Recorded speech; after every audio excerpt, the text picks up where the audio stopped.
You're muted. What's up, guys? Dilly here. You're muted. And Oh no, I was muted. Sorry guys, let me just try that again. A little bit of a technical issue. Welcome to the second MGN WoW tournament. I'm joined here by my co-shoutcasters, Zwen and Dilly. They're both extremely high rated. Zwen is 2600 rated Windwalker Monk. Dilly Poo is a multi-rank 1 hunter. They're going to be taking care of the shoutcasting for you guys today. I'm going to be taking care of hosting and cameraman. So go ahead, introduce yourself, guys. what's up, guys? I'm Dilly, and this is my host, Zwen. What's up? Awkward. No way. It's not awkward at all. So really quick, I just want to get some things out of the way really quick. I want to thank MGN Freedom for sponsoring this tournament, providing us with the funds so that we can have a prize pool and give teams incentives to play. We have a guild on Kel'Thuzad. If any of you guys are interested, you can join that. It is free for invites. We do ask that you have some interest in PvP, of course.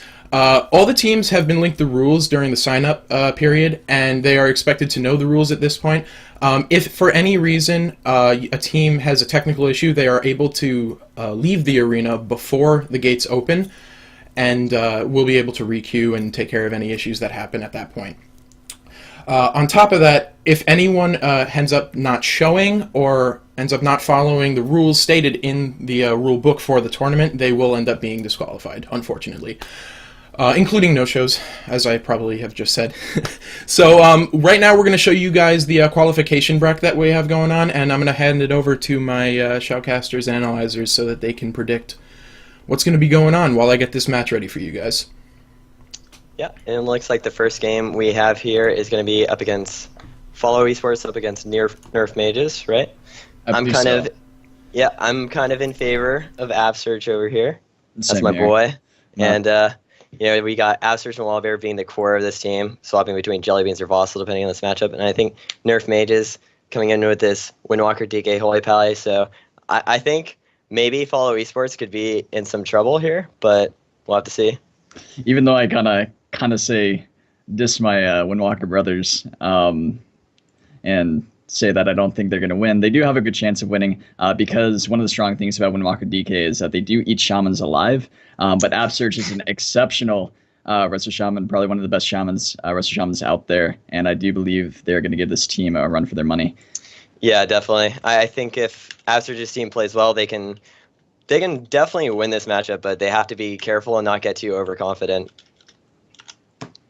And so again, the winner of this match will be going off to face Bleach Bones in the next bracket after the qualifiers. So again, we have the next game. I believe it's going to be Swag for Days versus Perfect Harmony, and that's going to be going off to face Tempo Storm. So this is going to be probably the two first games. Again, Swag for Days and Perfect Harmony did not show up. Otherwise, it would be the first team going up right now. Awesome. And as soon as we do get both of these teams ready, we're going to be getting into these games right here. We still need both teams to lock in right now, obviously, but soon enough we'll have our game starting. So again, the first map is going to be on the Grand Arena.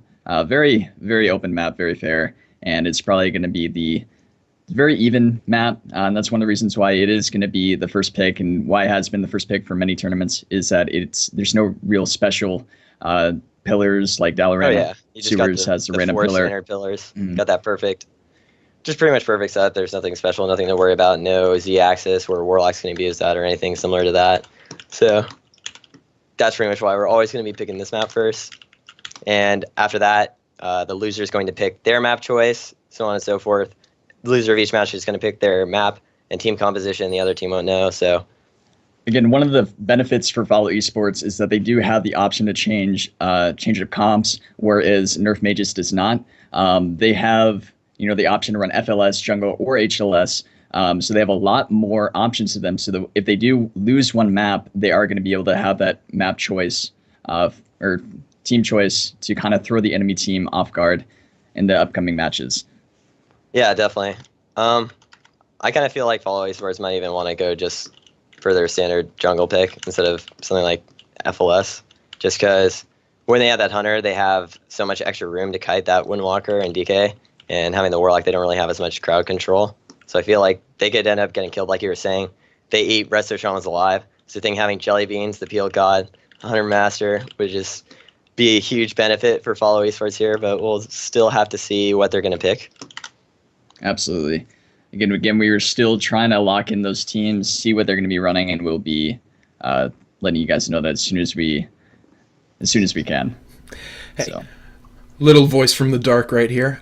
We do have Follow Esports locked in and ready to go. We are currently just waiting for Nerf Mages to lock in and get ready. So just bear with us on that. Yeah, as the stream is saying, you got to bring on the beans, bring in Jelly, get the little hunter action. Obviously, as a hunter, I'm biased towards that, and that's like one of my hunter brothers, and both Wallabear and Absurge are my friends, so I'm going to be a little bit biased towards them, but I'll try not to be. Again, Jellybeans is a crazy hunter. We've seen him go up in tournaments before, especially in the recent tournament for BlizzCon, the Road to BlizzCon, where as soon as they switched him in, he ended the game almost immediately. So again, that might have been a fluke. Yeah, that might have been a fact that they were able to throw the enemy team off guard with that surprise pick, because I believe it's a blind pick going in if they have optional choices, and then is it a blind pick going to the next games or no? Okay, so the loser of each round, basically, they'll be able to pick their composition, and the winner won't know what they're picking, right. But they'll know what the winner's comp is, so they'll be able to see, oh, okay, they're going to play this, we'll change up our composition here, and that's pretty much how it's always going to work. Okay. Another thing to note, Absurge might have that, might play his Holy Pally in his matchup if he's scared of dying against Rest of Sean. I'm not going to say he's the best Holy Pally, but if they really feel too much pressure from this Windwalker DK, they might go with that pick. We'll have to see. Okay, yeah. I'm going to be butting in here really quick. Unfortunately, Nerf Mages is going to be DQ'd. I had a personal conversation with Wiz through Real ID, and the people that he usually play with ended up not showing, so he wants to apologize to the stream. He said he's sorry, and we're going to be just fixing the bracket up really quick with that in mind. So with Nerf Mages out of it, that would leave Esports to move on, and they are going to be facing off against Bleach Bones once we move on to Subdivision A. So right now, give me 2 more seconds, and I am just going to be making sure that our next bracket is ready to go. Do we know what teams are going to be versing? I'm going to be trying to get a hold of Swag for Days and Perfect Harmony. Okay. I actually have a confirmation by Wallabear saying that Jellybean sucks, so I'm going to throw that out there. Got some trash talk going on. Of course. If I wasn't commentating, I'd take his place, is what he just said. So there is that. Well then, maybe next time. Maybe I could cast with Jelly. Commentating is 100 times better than playing. Promise you. It is a lot more relaxing and fun. Playing in tournaments is just like a big mess. I mean, it's already a big mess if you're behind the scenes, but it's a bigger mess playing it. I can see that.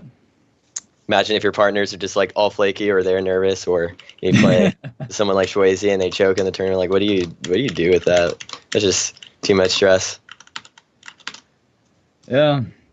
Again, I wouldn't know that because I've never been in tournaments like that, but I can see it. Maybe one day.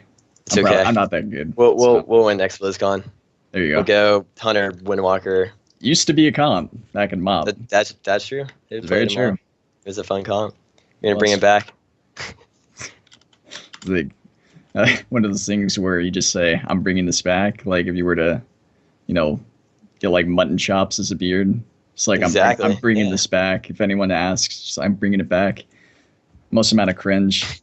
I don't even know what I'm talking about. It's okay. Random conversation. No one's gonna notice. No one knows it at all. It's all good in the hood. We're fine. We're golden. So again, if we do go for the Swag for Days versus Perfect Harmony, it's going to be an LSD versus RM Power. What are your predictions on that if we were to go on to the matchup? I kind of think... Wait, what else did you say it was? Just LSD versus RM Power. Yeah, I think that LSD could win versus RM Power, but I'd have to see. Because I know if they are able to break up the RM Power setups, then they can get tons of pressure out. And Holy Paladins aren't too good at dealing with that consistent pressure, so they could fall behind. But I also know that LC could also be vulnerable to the damage that RM Paladin can do, and they can just kill him so easily. So it's kind of a toss-up. I think it's just going to depend on who really outplays each other. Yeah.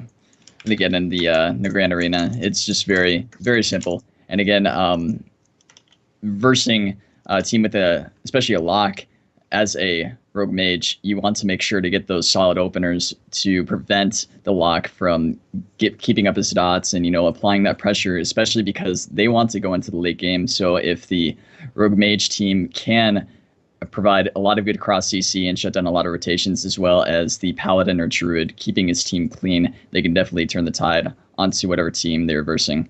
Again, rogue mage, you're going to be looking for that triple CC setup. Normally, the first thing that you're going to be looking for is either a cheap shot or a deep, and then that will be followed up with a sheep onto the healer or Ring of Frost if they're versing a druid, and the druid does tend to bear form. If he's really paying attention, the druid will pre-bear form that deep, anticipating that coming in soon, and then it will allow him to prevent getting poly spammed, and then he's able to just get Ring of Frost, but it can be followed up with something like a cheap shot or a blind, and that's normally what they would save their trinket for, is a blind. Oh yeah, definitely. Well, the other thing to mention though too is because this Arm Pala, this is the Yellow Lizard, he's known for playing this Arcane Mage, so they're not going to have that deep freeze to set up, but I know they're going to have these Hodges, and they have Evanescent Sheeps, which they can get, which they can't stop them in any way at all. These casts are just going to go off. Only thing that can really stop those are Grounding Totems, Master Flex, or, like you said, pre-shifting it. Mm-hmm. Or they also have the Palm Sheaves, and both of those get reset by Cold Snap. So these are going to be 4 setups that are just going to happen on top of, obviously, the Rogue having blind. And these instant CCs, I feel, can be so scary for this LSD if they do get them off. But like I said, if that Shaman is getting these clutch groundings out, they might be able to break up these setups. Or if they're very ahead with pre-shifting these Hodges or whatever stun they're going to use, maybe they'll use the Rogue stuns to get these setups.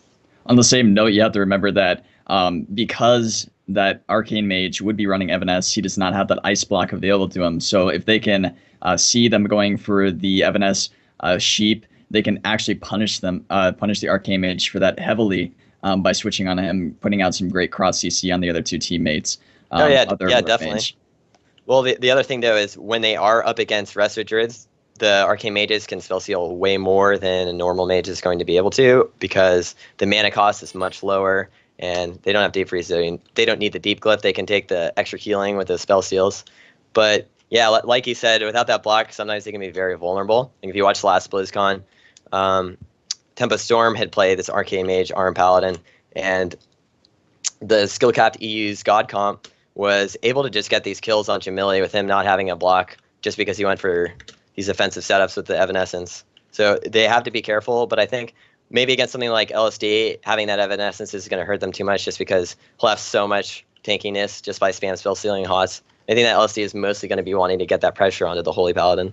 Especially versing the lock, because one of the advantages of Ice Block is it also removes dots, and if they do end up going into dampening, that can really be hard. The Evanescence, I do not believe removes dots, it just makes you immune to any spells or effects for a few seconds, which allows you to get some CC off. Yeah, that's correct. It's just like a little immune. You can't be hit by anything, but yeah, those dots will still stay. And obviously, as we get later into dampening, the Paladin can't really keep up as much. They don't have consistent healing. They just are really strong at trading cooldowns because they have Execution Sentence, they have Saved by the Light, they have their wings. But without all of those, the Paladins are really weak. And because Warlocks just have pressure nonstop, it's very possible for them to force that. And once that's gone, they still have damage going. The Paladin can't really keep people topped off. They'll have to hard cast, and a Warlock being able to stop them, that's going to be so much pressure on them. Okay, guys. My apologies once again. It would seem that a couple of our qualifier teams are having a couple of issues with internets and everything, and we did have we do want to move the show on the road here. So if we cannot, we do have, my apologies, got the bracket right here. Let's make this a lot easier for everybody. The Mathletes and Hodge off Coil are still here. We are going to be having them go off against each other. Swag for Days, unfortunately, is not ready in the current